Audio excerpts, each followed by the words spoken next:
வணக்கம் ஃப்ரெண்ட்ஸ், இன்னைக்கு நம்ம பீஸ் புலாவ் தான் செய்ய போறோம். வாங்க பார்க்கலாம். வேலைக்கு போயிட்டு நடுவுல இதை செய்யறேன், வந்து பாருங்க வாங்க. நான் ஒரு பாத்திரத்தை வச்சுட்டு நம்ம கொஞ்சம் எண்ணெய் போட்டுப்போம். போதும். 1 கிலோ அரிசி வச்சுதான் இன்னைக்கு பண்ண போறேன். கொஞ்சம் நெய்யும் சேர்த்துப்போம், நல்ல வாசனைக்கு. நான் விழுவேனாங்குதுரி.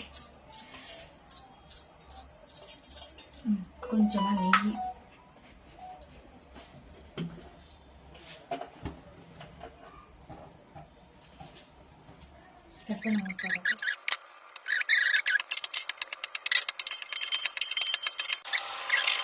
அது வெங்காயம் போயிடுச்சானா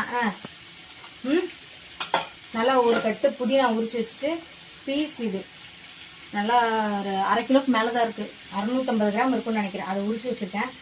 இந்த இஞ்சி பூண்டு பேஸ்ட்டோட பச்சை மிளகாவை போட்டு ஒரு 4 பச்சை மிளகாவை போட்டு இஞ்சி பூண்டு பேஸ்ட்டோட அரைச்சி வச்சுருக்கேன். காரத்துக்கு இது மட்டும்தான். தேங்காய் பால் தேவைக்கேற்றது எடுத்து வச்சுருக்கேன். நான் ஒரு தேங்காய் ஃபுல்லாக வாங்கி அதில் பால் எடுத்து வச்சுருக்கிறேன். இப்போ இந்த ஸ்டேஜில் அரைச்சி வச்சுருக்கிற அந்த பச்சை மிளகாய் இஞ்சி பூண்டு பேஸ்ட்டு அது போட்டாச்சு.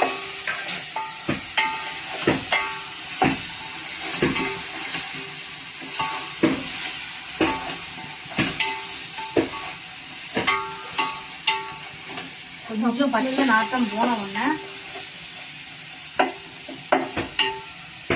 போட்டோம்ல, அதோட பச்சை வாசனை போற வரைக்கும் நல்லா வதக்கணும்.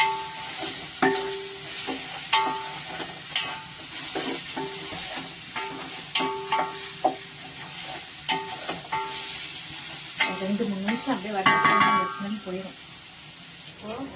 இதுக்கு புதினா போடணும், ஒரு கட்டு புதினா.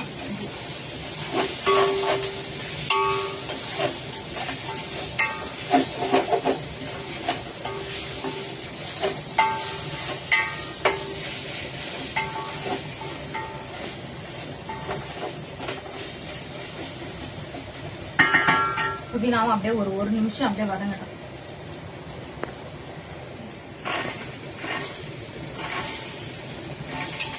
இது சீசன் வரும்போது தான் நாங்கள் இதை சமைப்போம். எப்பப்பெல்லாம் சீசன் வருதோ டக்குன்னு இந்த பீஸ் புலாவை நாங்கள் செய்து சாப்பிடுவோம்.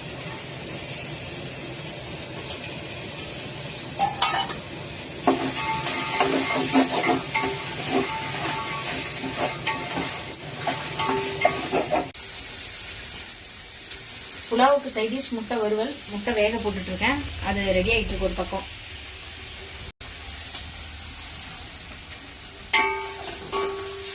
இதே வேலைக்கு டைம் ஆயின்னு இருக்கு. இருந்தாலும் நம்ம கேமராமேன் எடிட்டர்லாம் இன்னைக்கு லீவு, காலேஜ் ஸ்கூல் எல்லாம். அதனால பீஸ் புலாவ் வேணும்னு கம்பல்சரி கேட்டதாலதான் வேலையில பர்மிஷன் கேட்டு ஓடியாந்துருக்கேன்.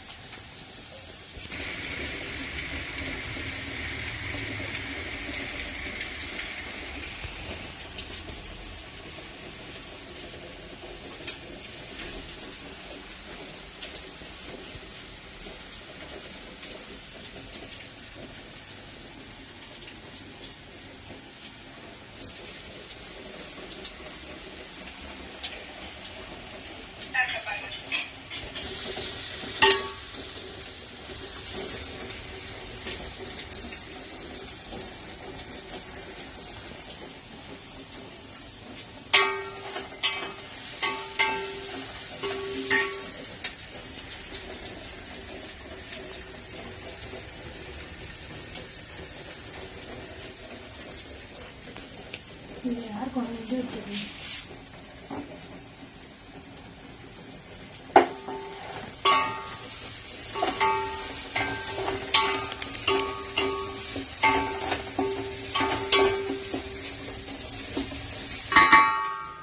கொஞ்சம் கோல்டன் ப்ரௌன் கலர் வந்த உடனே நம்ம போட்ட பச்சை மிளகா வெங்காயம் எல்லாம் நெய்யில் நல்லா கோல்டன் ப்ரௌன் ஆயிடுச்சு. இப்போ இந்த ஸ்டேஜில் அரைச்சி வச்சிருக்கிற அந்த பச்சை மிளகாய் இஞ்சி பூண்டு பேஸ்ட்டு அது போட்டாச்சு.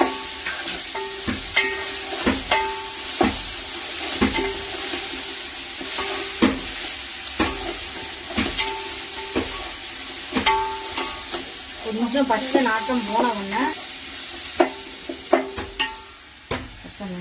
பச்சை வாசனை சொல்லணும். பச்சை மிளகாய் இஞ்சி பூண்டு பேஸ்ட் போட்டோம்ல, அதோட பச்சை வாசனை போற வரைக்கும் நல்லா வதக்கணும்.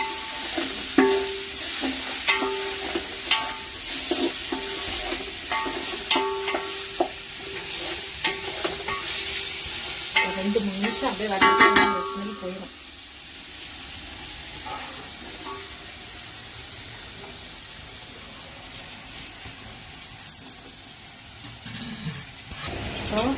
புதுக்கு புதினா போட்டுருங்க. ஒரு கட்டு புதினா.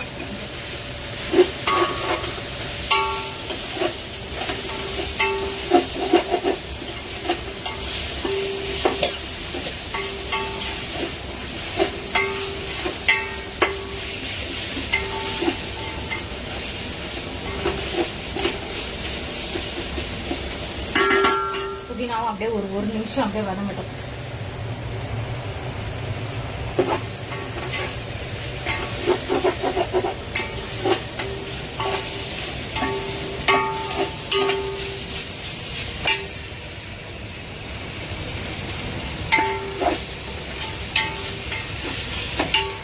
அடுப்பு என்னை விட ஹைட்டு, அதனால தான் நான் வெளியிலே அடுப்புலேயே வச்சு செய்யறது. கேஸுக்கும் எனக்கும் இவ்வளோ இருக்கு லென்த்து. பார்த்துக்கிட்டு வரேன். இங்கேருந்து எடுக்கும்போது இப்போ இங்கே வதங்கிக்கிட்டே இருக்கு. கொஞ்சம் தேவையான அளவுக்கு உப்பு, கல்லுப்பு.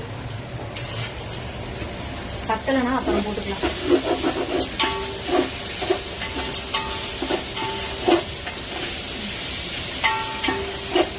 புதினா நல்லா வதங்கிடுச்சு. அந்த டைமில் நம்ம பீஸ் க்ளீன் பண்ணி வச்சிருக்கிற பீஸ், இது சீசன் வரும்போது தான் நாங்கள் இதை சமைப்போம். எப்பப்பெல்லாம் சீசன் வருதோ டக்குன்னு இந்த பீஸ் குழம்பு நாங்கள் பீஸ் சாப்பிடுவோம்.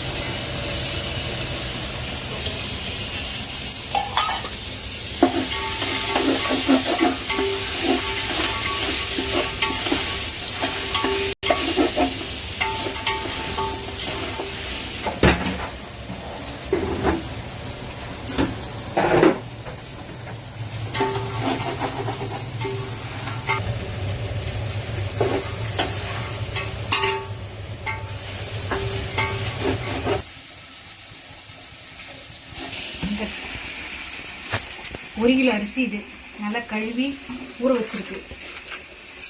இந்த தண்ணியை வடிச்சிருவோம்.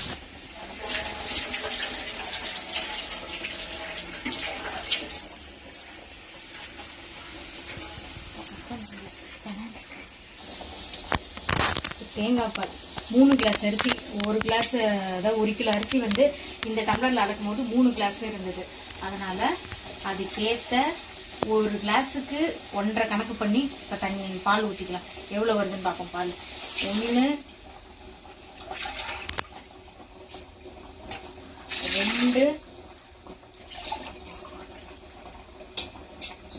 3 டம்ளர் தான் இருக்குப்பா பால். 3 கிளாஸ் அரிசிக்கு இப்போ 3 கிளாஸ் தேங்காய் பால் தான் ஊற்றிருக்கோம். இன்னும் 1.5 கிளாஸ் தேவைப்படுது. அதனால 10வது தண்ணி 1 1/2 வேணும், கம்மியாக இருக்கு, ஊற்றிக்கலாம்.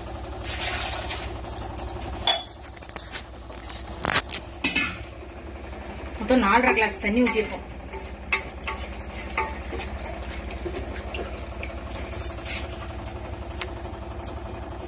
மூணு கிளாஸ் தண்ணி. இப்போ இது நல்லா சலசலன்னு கொதிச்சு வந்த பிறகுதான் நம்ம அரிசி போடணும்.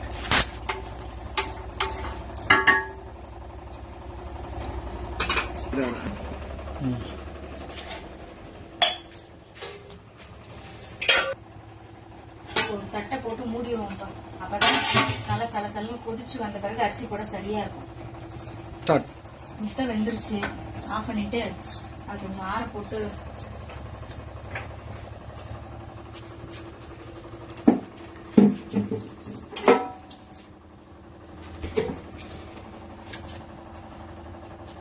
கட் பண்ணிக்கிறோம். பச்சை தண்ணியை ஊற்றி அப்படியே ஆற வச்சுக்கணும், சீக்கிரம் ஆறிடும். முட்டை வறுக்கிறதுக்கு முட்டையை கட் பண்ணி வச்சாச்சு. அதில் கொஞ்சம் உப்பு போட்டுருவோம். போட்டு மஞ்சத்தூள்,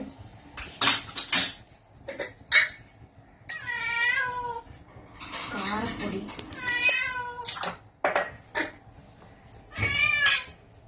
இது வீட்டில் அரைக்கிற குழம்பு மிளகாத்தூள் கொஞ்சமா, அப்பதான் காரத்துக்கு நல்லா இருக்கும்.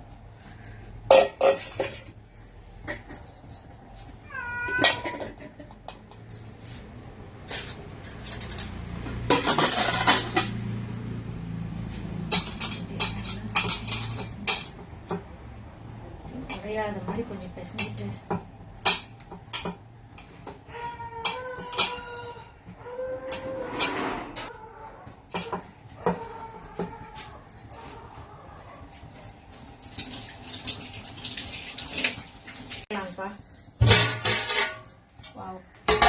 நல்லா சலசலன்னு கொதிக்குது, தெரியுதா? நல்லா கொதிக்குது. இப்படி நல்லா கொதிச்ச உடனே ஒரு அரை மணி நேரமா ஊற வச்ச அரிசி ஆல்ரெடி கழுவியாச்சு, கழுவி தான் வச்சிருக்கு. தண்ணி லைட்டா வடிச்சிட்டு அப்படியே அதில் சேர்த்துடலாம்.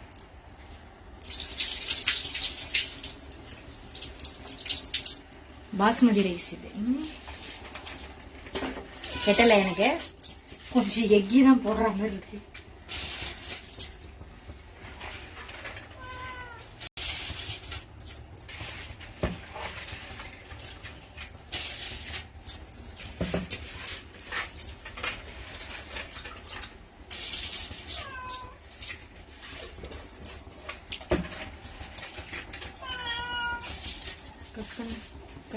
பிறகு அரிசி உடையாம நல்லா பொறுமையா அப்படி கிளறி விட்டுருங்க.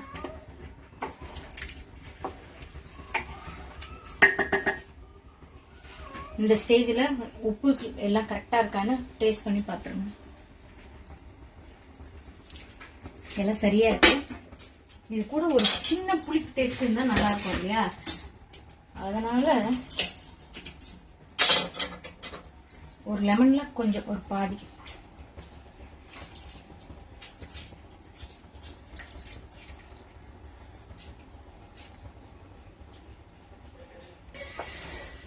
லெமன் ஊற்றின பிறகு அதே மாதிரி லேசா ஒரு கிளறு. அவ்வளோதாங்க. இதை அப்படியே தட்டை போட்டு மூடி ஒரு 10 நிமிஷம் பெரிய தீயிலே வேகட்டும். வெயிட் ஏதாவது அது மேலே வைக்கணும். இந்த உரலை தூக்கி அப்படி வச்சிருவோம். ஒரு 10 நிமிஷம் அப்படி பெரிய தீயில இருக்கட்டும்.